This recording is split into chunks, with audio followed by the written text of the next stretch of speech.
If you haven't started pushing limits, what the f are you doing? What is up, you guys? Welcome back to my channel. I'm really glad to see you. Yes, you. Whatever time you're watching this, good morning, good afternoon, good evening, good night. Y'all know the assignment. We're here to talk about more life, but let me go get my wine first and make sure you get yours too. I'll be waiting. Way back when, I used to place so many limits on myself. It was crazy. Thinking about it now is just still crazy to me. How, like, where did I come up with these ideas in my head that I was not creative enough, that I was not smart enough, that I was not good enough, that I was not powerful enough to do certain things? Like,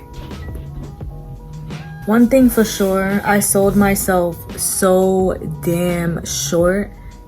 And of course, people were going to eventually follow suit and do the same when it came to me.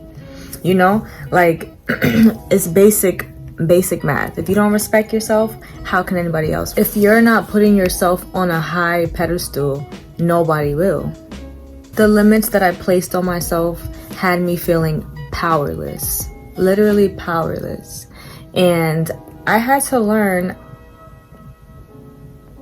like, 23 years in, I have so much power, and so do you. Just start using it, sis, bro. Everybody around me had so much power, and I was just this small little girl who was helpless. Over time, I realized, like, that's not even near the truth. And honestly, I gave people the power to use. I was giving them my power. I was literally handing over power to them. And then wonder why, like, oh my God, like, why does this person have so much power over me?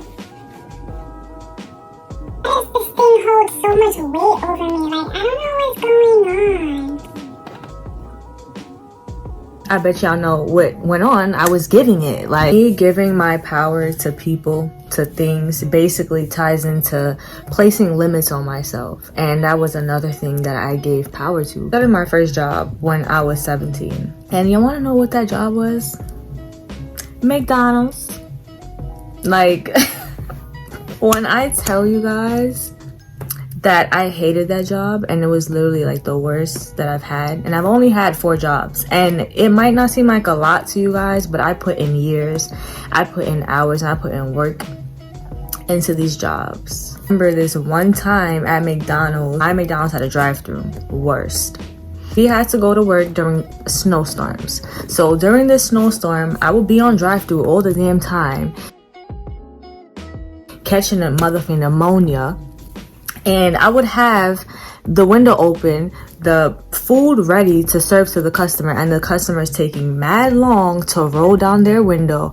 The snow is smacking me in my face, and I'm just tight that I'm at work right now dealing with this fuckery. Like, it was crazy. I will never forget that. I worked at McDonald's for a year, and you would think I learned my lesson, right? Nope.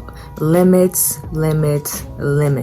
I placed limits on myself. I told myself, girl, I don't have any interest. I don't have any passion. All I can do is go to school, graduate my bachelor's, and get a regular job. But for now, I have to just work these little jobs just to get money to get by while in school, you know? I sacrificed and slaved so much for these jobs. I ended up working at Staples, but that wasn't for too long.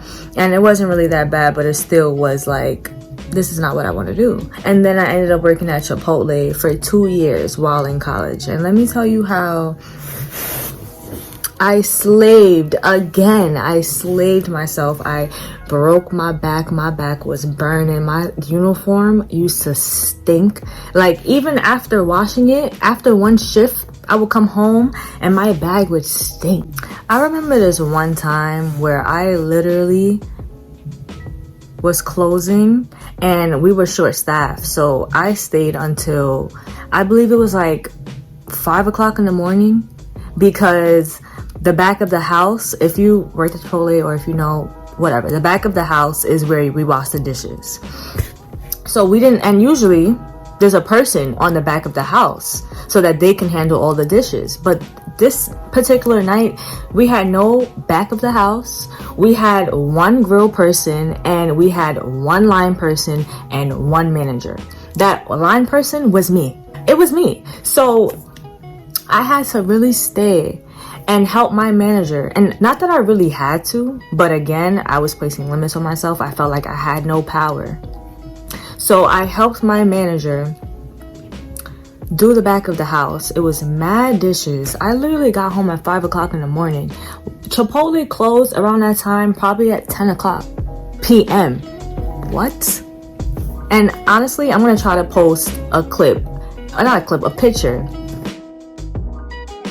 2 o'clock in the morning at this point, and I was still working at Chipotle. Like, I'm not getting paid enough for this. Like, what? No. But again, y'all, that was not enough for me to stop working for these people. I ended up working at UPS, the store, for a year, and I actually just quit November 2021. And after I quit, I told myself, all in all, I'd rather work hard for myself every single day than to work hard for somebody else. It's just a dub. It's a dub. It's a dub. Like, no jokes. And here I am, working for myself. And it's not easy. It takes time to really build your foundation, but I'm loving every second of it.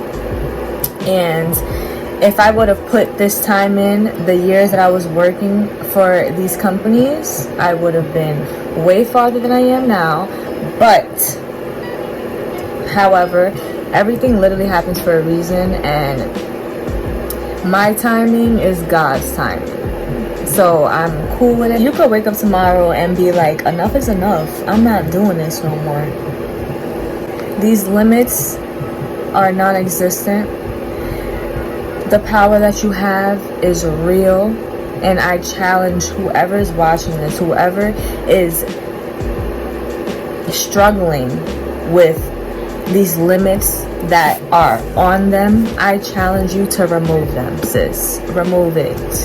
Remove it, bro. Remove it. I challenge you to push past these limitations that you're placing on yourself, that your mind is placing on yourself.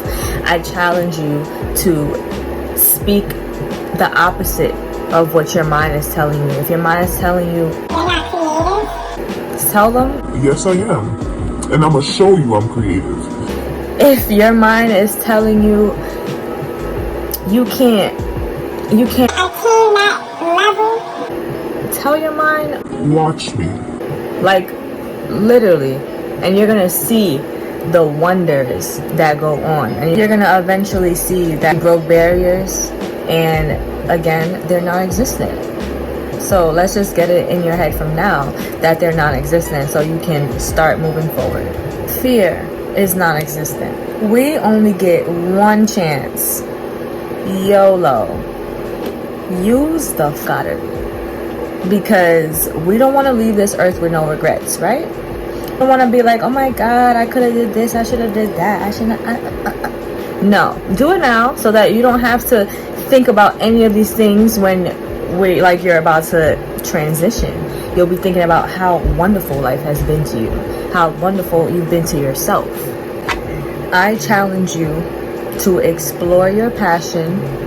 I challenge you to explore your interest. I challenge you to get to know yourself.